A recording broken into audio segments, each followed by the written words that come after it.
Hello again, everyone. Zack Attack is here with my WWE Rollblock review for Sunday, December 18, 2016. Not only is this the final Raw-only pay-per-view of the year, but overall this is the last WWE pay-per-view of the year. Now, going to Rollblock, the bill was okay. Having a pay-per-view every couple weeks, especially in WWE's case, not pretty good. It's tough to get hyped for. You only had a pay-per-view a couple weeks before. Now we've had 3 pay-per-views from overall 2 companies. We had Ring of Honor's pay-per-view this month, TLC, and now Rollblock. Best pay-per-view of the month. Well, overall it's Final Battle. But when it comes to WWE pay-per-views, TLC was way better. Because Rollblock tonight, yeah! See, for myself, some good things happened. We had a streak coming to an end. You had a great heel turn, and hopefully a brief new life in a division that needs it, and a decent Iron Woman match. And even though we didn't get the game, yes, spoiler alert, no Triple H, get out of the way, no Triple H. But there was a game that was played yet again.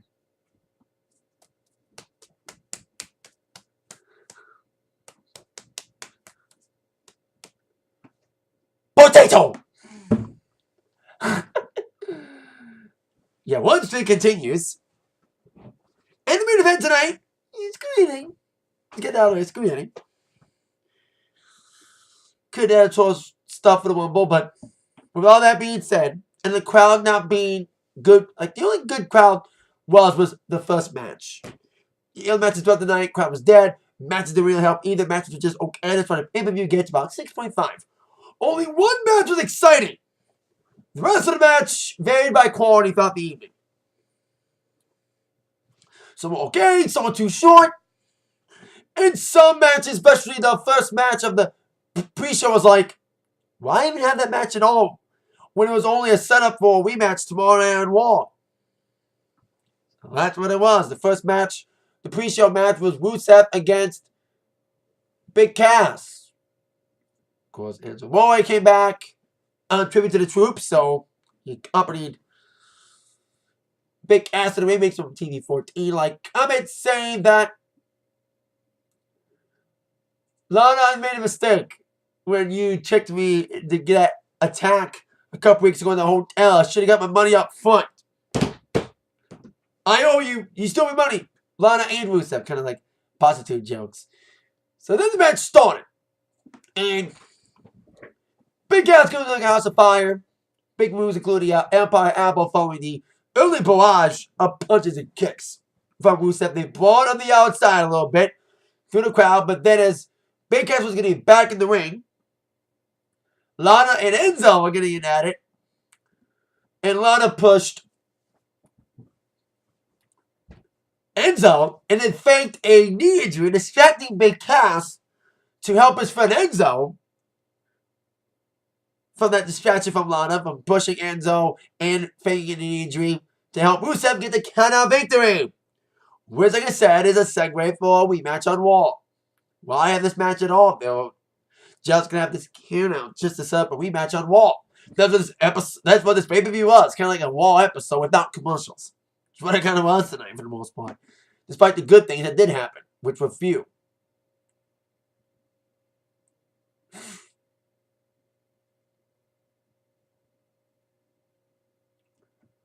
So, since the ending was pointless, match was pointless, all it was to serve for a rematch tomorrow night on Raw 2.0, just because of that. Now on to the first match, and in my opinion, a lot of people may have different opinions, the best match of the night. The most exciting match. The crowd was hot in this match. The only time they were kind of hot during any match of the evening. Besides maybe the third match. And the first match was for the WWE World Tag Team Championships. of the world as the longest reigning WWE World Tag Team Champions of all time were trying to keep their weight afloat as the New Day, Kofi Kingston and Big E, would team up again against Cesaro and Sheamus, who won a number one contenders match on the Tribute to the Troops special this past Wednesday. We'd love to have seen a revival debut here, but let's just judge what we got. And what we got was a fun opener. You know, back and forth action. Kofi was being isolated. Cesaro and Sheamus, the odd couple team. Some people don't like it. You know, but I, like others, I do agree. Cesaro should be a singles champion. He has been tag champ before with Tyson Kidd. But Sheamus is trying to make a bad thing workable. They're trying their best. They're trying to get along at last. And it showed well by isolating Kofi really, really early. So great double team until Kofi had that hot tag to Big E. And that big nasty spear to Sheamus.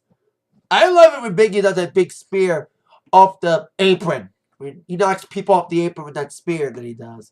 Somewhat impactful. And it got really exciting with both teams jogging back and forth with near falls. Of course, like the last couple matches. Not just in their matches with Cesaro and Sheamus, but most of New Day's matches recently. Xavier's got a little bit involved. We almost had similar of an ending of the Hell in a Cell match between these two teams.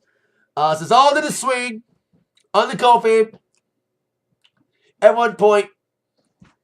And they got the sharpshooter in, and Xavier distracted the referee, and Kofi was tapping. But I like that, the match didn't end there. There was a great move, and Cesaro turned the move that he did with Kofi and turned it into the cold breaker. That was great. Not the cold breaker, but the neutralizer. And it was near fall excitement. And everyone did all the finishes. I love the double team with the right noise that Sheamus and Cesaro did. We also saw Kofi and Xavier Woods, his other partner, Big E, do their single moves. We saw Kofi do a SOS at one point. I thought that was it. No.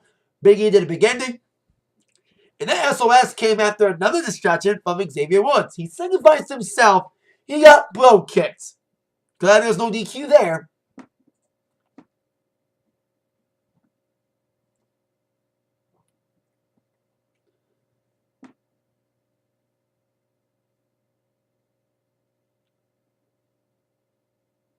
And then I like what they did at the end there after the neutralizer from Cesaro, great transition, break countering the Trumpet Paradise from Kofi. Cesaro and Sheamus faked a tag because Sheamus was legal.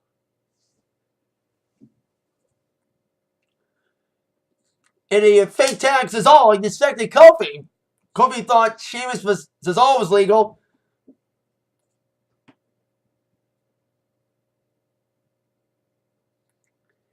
And then Cesaro got knocked out with the Trumpet Paradise, but Sheamus was still legal. They outscored the New Day.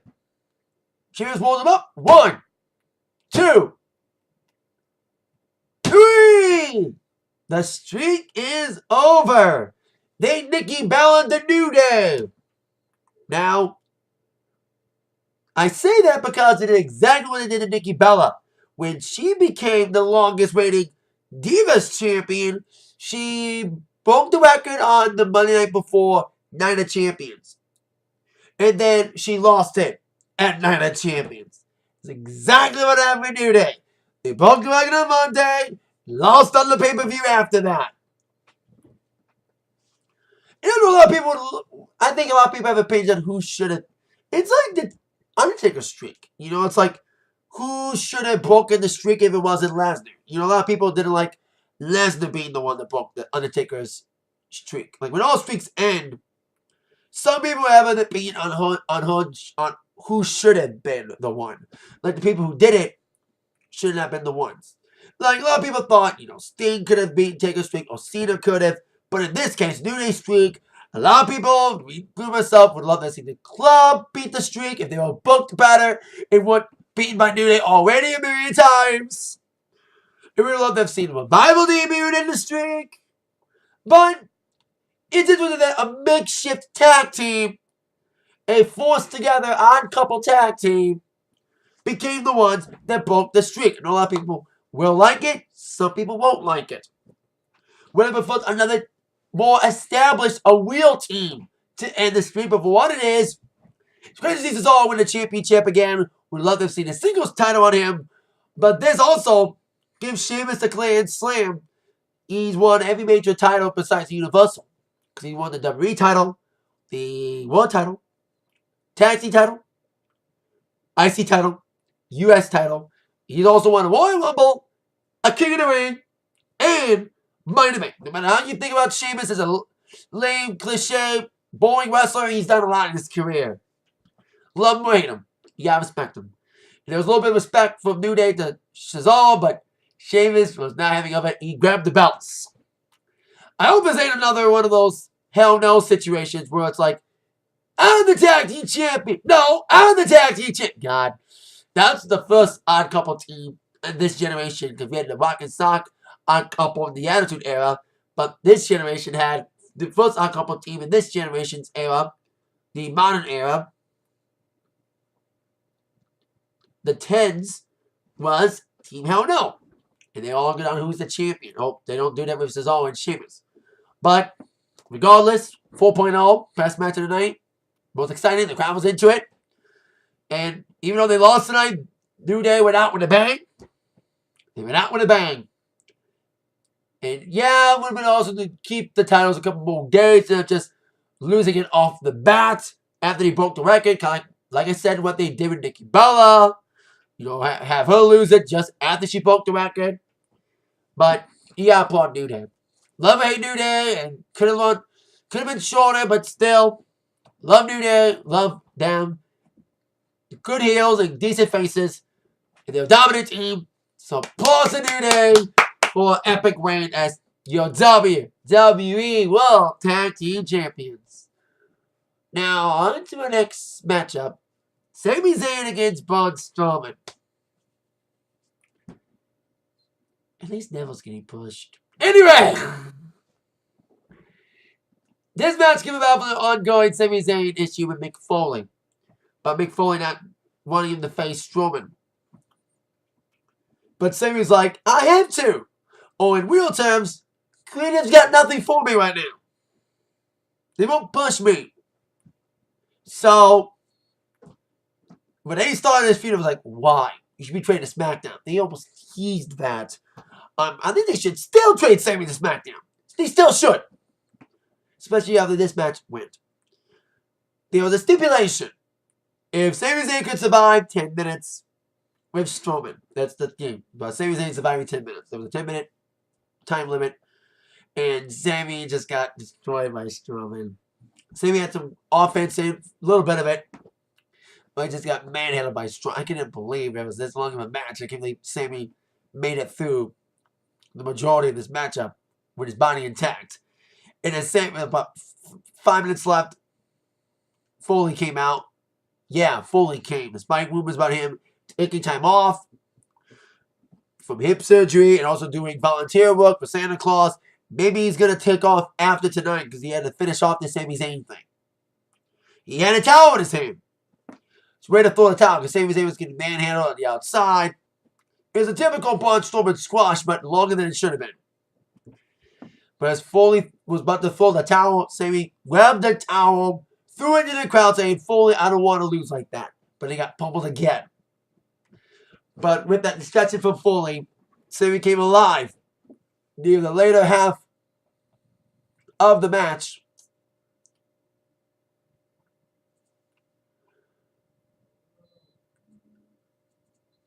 And Sami sent Strowman to the post. With like 20 seconds left, he went for the haluva kick. He got it. And right before he got the pin, the time limit went out. So basically it was a draw. Sami did survive the 10 minutes. Sami, well, he get on the match. Well, he survived the match more than anything. You know, he survived the full 10 minutes. You know, at least they saved Strowman's undefeated streak despite not being the biggest fan of Braun Strowman getting a push and not Sami Zayn and not Neville. At least we gave Neville push, I said earlier. At least they protected Strowman from not getting pinned in this match. by Sami. But because of that, in the stipulation with the title limit draw, it also gets a 2.0. Basically, it was a glorified STROMAN match. Squasher, but 10 minutes too long. You know what I mean? It was like Strowman's longest match on a pay-per-view that's not a Survivor Series match. It was the longest singles match on a pay-per-view. And we survived it as much as Sami did. Because it was okay. You know, his first big long match. He needs a lot of work if he wants to have long matches, especially if he wants to go for titles. So, there you go. On with our third scenario. Third matchup, Chris Jericho against Seth Rollins. As we went into this pay-per-view, Jericho and Owens was seemingly dead yet again. The best friendship still not healed. Especially after the recent activities, especially after what happened this past Monday when Kevin Owens inadvertently cost Jericho and himself an opportunity to become the WWE Tag Team Champions. Owens even gave Jericho a gift, a scarf. But Jericho didn't have none of it. And with that, both friends seemingly won the walks yet again as Jericho walked into his match against Seth Rollins. And this match was decent, you know. Okay action. Could have been more exciting. But hey, Jericho's going to leave soon. You know, he's leaving probably after the Rumble to tour with Fonzie. He's had a decent one. Maybe he's got more spotlight than Owens. You know, people cheer more for Jericho. He's more over than Owens right now, so it's kind of a good and bad situation, having these two as best friends, not best friends. You know, it's good and bad. Bad thing is Jericho gets more attention than the champion should. So this is an okay little matchup. You know, decent wrestling holds. There's great transitions, great sequences with some kicks. Lean with the walls of Jericho. That was a great sequence there. Like both were exchanging blows. They went to the walls of Jericho. And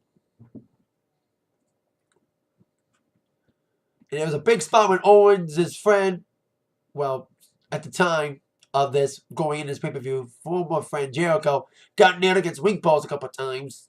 We thought he broke his neck. And it would not be a surprise because of Rollins' history of injuring people.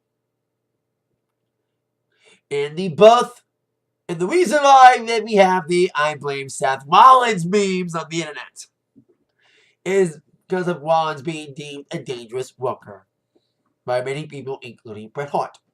So it was a more technical wrestling match. You know, it was a storytelling match. It could have been more exciting. I almost fell asleep during the match, to be honest.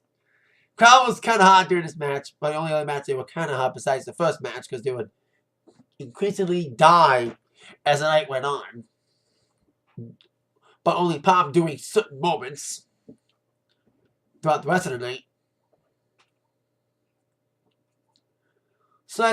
So these were a decent exchange. Rollins went for the frog splash.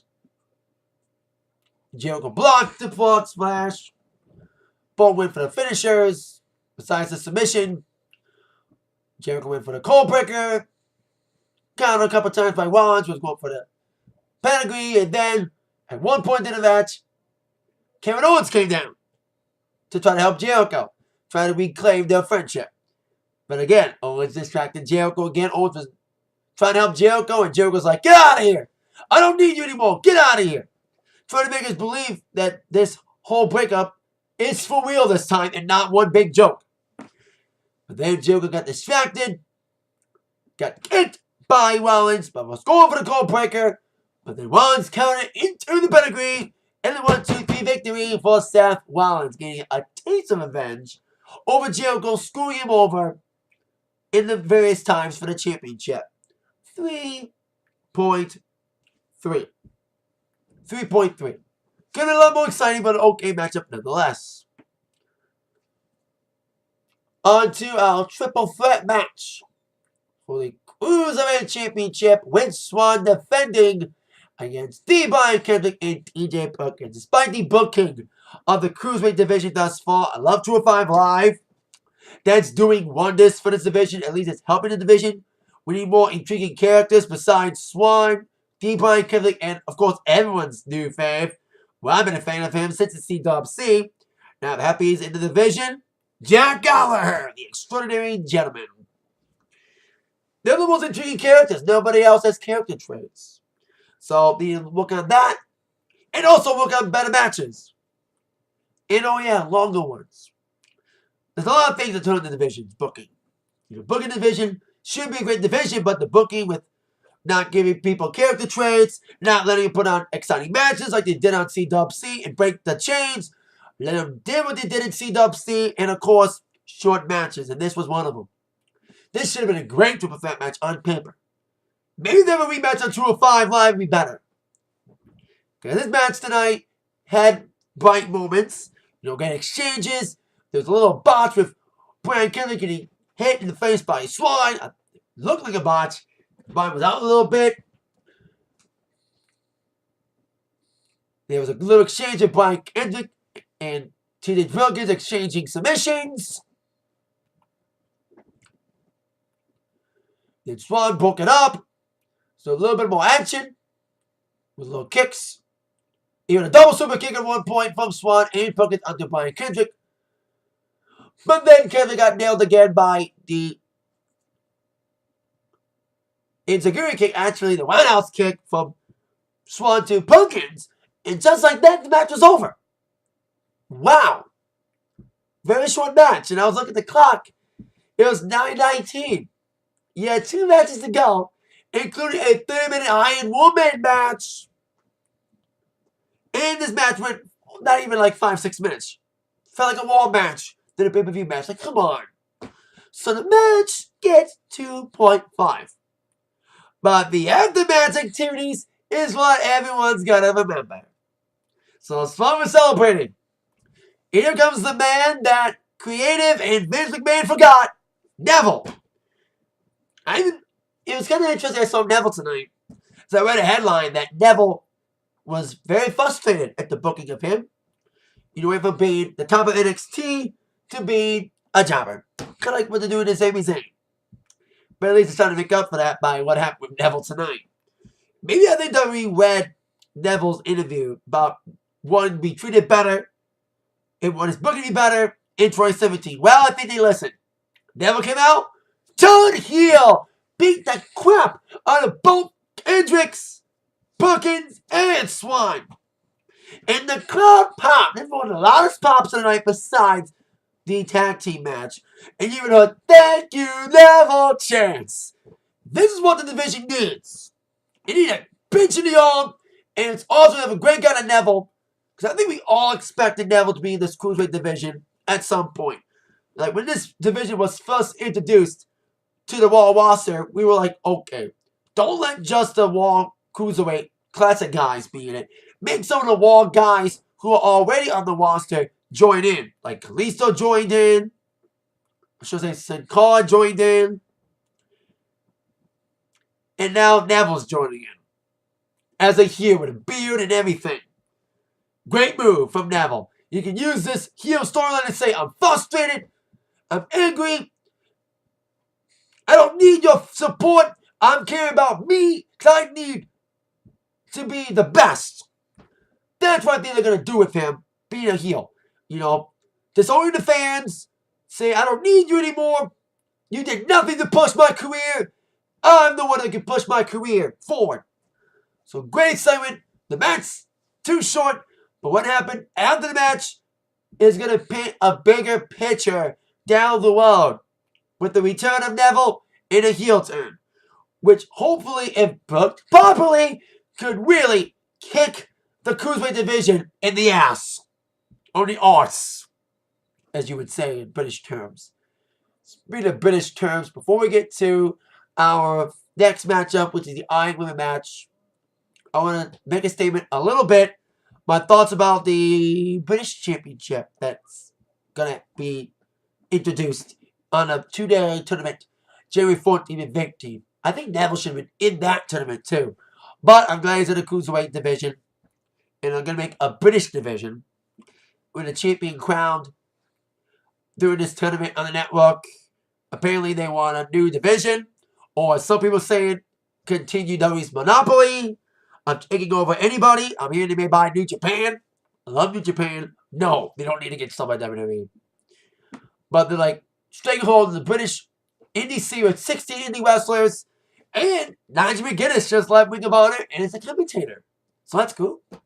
He was going to audition to be a wrestler at one point. Then his health issues got in the way and he had to retire. So it's cool that he's on the WWE commentary team. Even D-Bry posted a tweet to McGuinness saying, "Glad we're both in WWE. Too bad we're retired now from wrestling." That is a sad fact. So I saw Nigel a little bit of Desperate Wolf in TNA. So there you go. British Championship.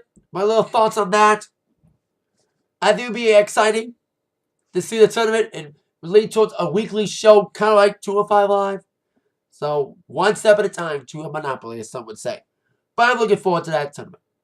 Now, back to this pay-per-view, which was a WWE Network special. And we had a women's match during that special, which was Natalya and Charlotte. And it was a fun match. But tonight's Roadblock, we had Charlotte against Sasha Banks in the never-ending feud over the Women's Championship with a no rematch clause signed for this matchup. And it done everything it could. Hell in a Cell should be the be-all, end-all match. But it continued after that with the Falls Count Anywhere match on Raw, which was great. So when this match was signed, Iron Woman. It's not Iron Man, Iron Woman match. Only the second Iron Woman match in the history of WWE. I was like, okay, it's going to be a fun match. And there's only been one other before. And I'll say this. Sasha Banks and Bayley, the first one, way better. Because I gave that one a 5.0. Because that match was just beautiful and exciting. Great spots. The crowd was into it. There's none of those factors that made that match so memorable, the first one. It was a slow-going match. They told a good story. But the crowd wasn't into it. It was kind of slow-going. The crowd didn't like the slow pace. I kind of like the pace. But I've seen better from these two. I thought this match would be kind of like the Sasha Bayley match. Feeling out that the hot spots would come in. The hot spots didn't come in till like 10 minutes were left on the clock. They didn't get a pinfall until like halfway towards the match. There were some decent nasty spots these women took. They always take some high spots. One of the nastiest was when Sasha was on the apron and Charlotte tripped her up and hit her head badly on the steel steps. Damn. They're one of the nastiest spots. Probably the nastiest spot of the night. And these two, they had a little West hold, some back and forth action. We saw typical moves with these two, the double knees from Sasha at various points. But she kept getting pummeled by Charlotte, especially not just from the trip up under the steps, but also when the first fall got decided. Charlotte did natural selection, but she did natural selection again off the top rope. Botched it a little bit. Yeah, there were some botches. Men can botch, and people don't make fun of them that much. But when women botch, they malign them. Sexist! So, and she did it enough to get the 1, 2, 3 first fall. Charlotte up on Sasha, one fall. With I think it was a couple, at least 15 minutes left when the first fall was decided.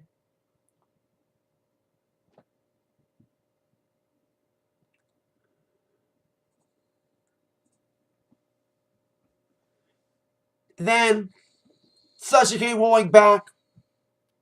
Big knees. I wish she did the knees of the middle rope. She didn't get to do that tonight. But she did get a pin on the Charlotte to make it even 1-1. With I think the first one was 13 minutes. Actually, the bank statement was the fall.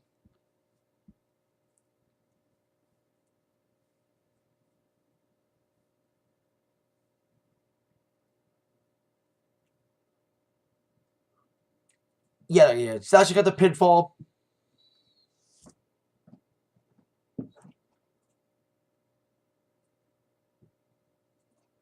And then she got the bank statement on. But then all of a sudden, Sasha's knee got targeted by Charlotte, tagging it against the steps and the ring post. And of course, with a minute and a half left, in regulation, Sasha got cinched up for the figure 4. It was 2-1 with a minute left. And then Charlotte flipped it to the figure 8. And Sasha tapped out. Tied. At the end of regulation, Sasha tapped with 5 seconds left. So it's tied.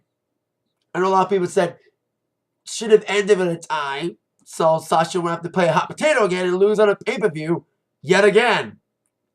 But then, sudden death. And right before the match was restarted, Charlotte targeted it yet again. And Sasha got bloodied up a little bit. I think it was from the steps, but the cut came probably later. The matchup, probably after the steps. But with bloodied Sasha, I'm having to stop the match, like all regular matches these days. You know, TVPG, when there's blood, we gotta stop the match, put on gloves. They didn't do that, thank God for these women.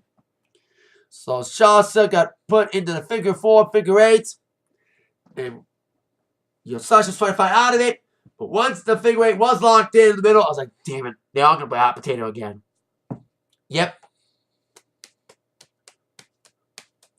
Hot potato, hot potato, hot potato, hot potato, hot potato, hot potato. This ain't a hot potato, but it's a potato.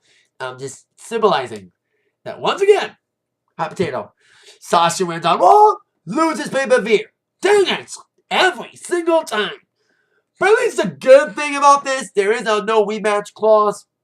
And I even saw on social media, the champion does get a rematch at one point. But I think that's null and void. This feud, on these videos a lot, I've been very vocal about these two women. Been wanting these two to feud the main roster. And they've been delivering excellent matches. Like many, I didn't like the booking, the hot potato. That's kind of spoiling the feud a little bit. But regardless of not, they've been delivering great matches. The Raw matches, the main events on Raw. The first one, and of course, the Falls Count Anywhere one. The Hell in a Cell match was great. The ending was kind of shitty, but a great match. This match, though, not the best. The crowd was dead. It was a slow-going match. The crowd didn't like that pace. They should have gotten faster. I think they should have picked up the pace a little faster instead of waiting for the last 15 minutes to wait for a fall. Should have had a fall within the first 10 minutes, not the first 15. Should have quickened the pace a lot more, made the crowd a bit more into it. But the crowd was kind of dead for most of the night. They were dead during the Cruiserweight match until Neville came out. So with all that being considered, 3.8. Took away a couple points for the fact it was kind of a slow going. The crowd was dead. At least one good positive. Ric Flair didn't come out. Because a lot of people thought Ric Flair was going to come out and turn heel after aligning himself with Sasha. But we didn't see Flair at all. That was a good thing. But Charlotte is the champ again. 4-time champion. Her pay-per-view undefeated streak continues. She's now 15-0 on pay-per-views. So New Day streak as tag team champions ended. Charlotte's streak continued. And another streak ended tonight. I didn't mention this. Seth Rollins. I didn't know this until I read on the internet. That Seth Rollins for the last 17 pay-per-views, his last 17 pay-per-view singles matches have been for titles. WWE title, Universal, US. But this was the first singles match of Rollins on a pay-per-view in 17 pay-per-views that wasn't for a title. So his pay-per-view title match streak came to an end. And like I said, Charlotte's undefeated streak comes to an end. The only good thing is, now we could see a Bayley-Sasha feud, a Bayley-Charlotte feud that was hinted at the Survivor Series. And also, Emily may finally fucking debut! After the bait and switch last week, Emily was going to debut tonight. Nah, she's not. The boys Clay, the Eva Marie treatment. I think Emma did treat. Maybe she will debut tomorrow night. We shall see. Especially now that Charlotte's the champ. Again. But boys, two women, give these two a break. Let them feud again later, but not for a while. Everybody is over these two in the booking. For the most part. So let them rest. And we do this feud later. Then you people comparing it to Cena Orton.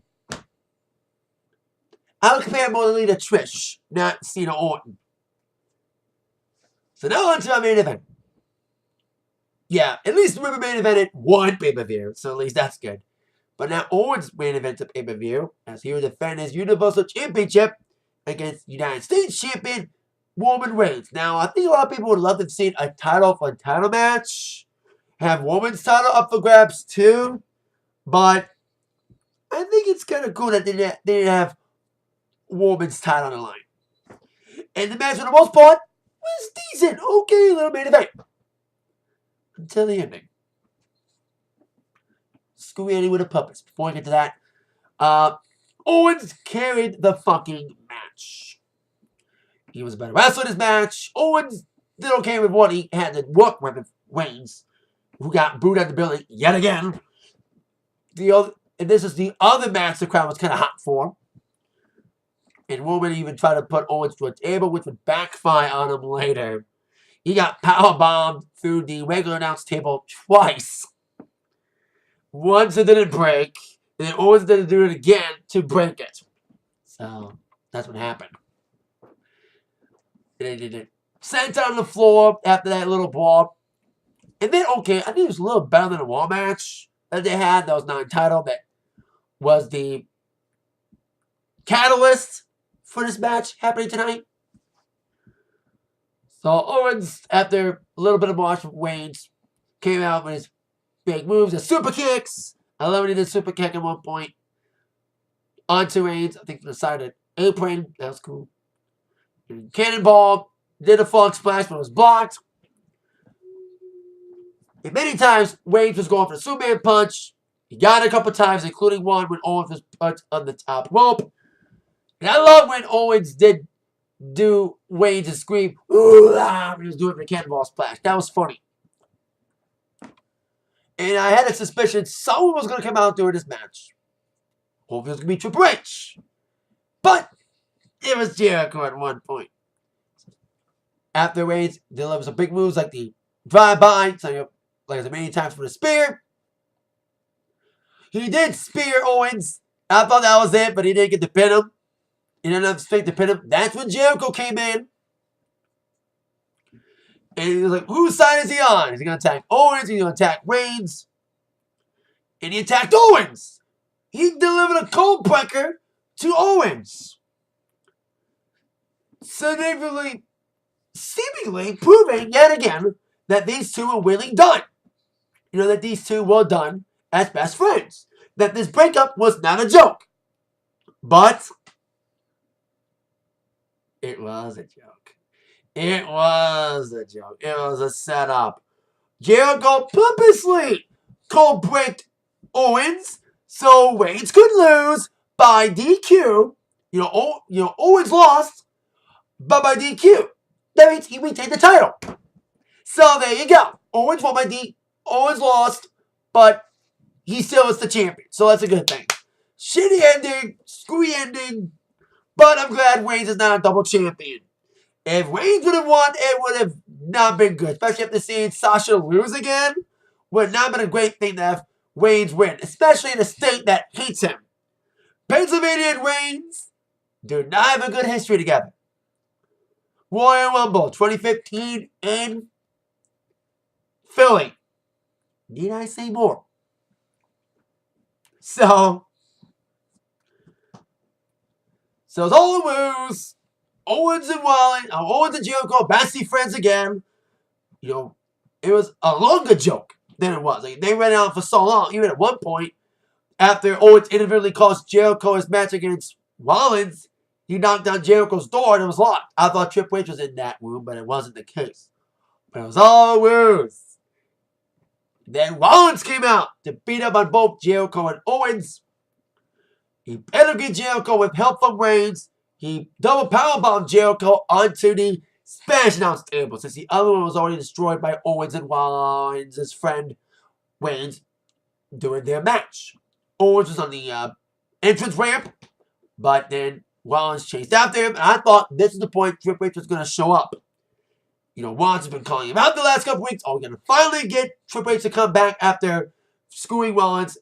We've had no explanation or appearance from Triple H since then. And once again, we didn't get it. So Owens got double powerbomb by Reigns and Rollins off the stage onto the regular announce table to end the show with a mini Shield reunion, which could probably tease a tag team match. I thought we would have a tag team match on Raw between these two. We kind of did. But the New Day was added to make it a triple threat for the titles. So I love Owens, big fan of his, but the way he's been booked, he's almost like booked like when Rollins was champion. Cowardly, winning by cheating with interference from Jericho, and not standing tall at the end of the pay-per-view with him being taken out by Reigns and Rollins. So the match gets 3.4. You know, decent little matchup, deducts a few points for a screwy ending, but it could tease a match at the Rumble between these two teams, or better yet, a match on Raw, which will probably be more likely the case. So at least now, with Roadblock over, the last pay-per-view of the year, it's time to move on to the Royal Rumble. Goldberg and Lesnar are both in it, but they're not going to win. I'm glad. I think a lot of people were worried that one of them will win. But they're going to screw each other. And I think I may be correct. This is the first Royal Rumble in a couple years that we don't actually know who's going to win. It's actually a non-predictable winner this year. There's no chosen one. There's no favorite in the match. There's no, oh, he's going to return during this. There's no spoiler surprise returns like Triple H. Like, we know he was going to return to screw over Reigns. It's not predictable. I know a lot of people are hoping Finn Balor returns. Finn Balor's playing it coy, saying he won't return till Mania. Maybe he's just saying that to trick us, that he will return at the Royal Rumble from his injury. And hopefully he gets rebounded and hopefully he doesn't get booed to be a predictable winner. And I would love to see Ty Dillinger at number 10. And I would love to see him debut at main roster soon, especially he's kind of teasing Miz on the Twitter. That would be an interesting feud, Miz and Ty, because Miz needs to feud right now after a great feud with Dolph Ziggler. Who'd have thought those two fighting a million times? That feud's enjoyable. They should make that with Sasha and Charlotte, though. Don't let them play hot potato. Ziggler and Miz kind of did play hot potato. But not as bad as Sasha and Charlotte have. So, there you go. So, there we go. The final pay-per-view of the year for WWE Roadblock. At least wasn't as bad as the joke job by the same old Detroit Lions today against the Giants. 9-7, here they come. Talk a little about that on Attack Sports. Stay tuned for that tomorrow. And of course, my review tomorrow too. Stay tuned for all of that. So thank you very much for watching this review. With that in mind, you've been attacked by the review from Zach. Again, the rating 6.5, and then one other better match. Would have got a higher rating. For what it is, it was an okay little pay-per-view. I bet you one will be better. It might be the best Rumble in a while. Because the 30th annual Rumble, probably better than the 30th annual Survivor Series. And better main event than the 30th annual Survivor Series. Longer main events. And a Rumble where we don't exactly can predict the winner. It's unpredictable this year. So, see you all later. Thank you again. And Merry Christmas. Have a great Christmas week, everybody. Happy holidays to you. Bye-bye.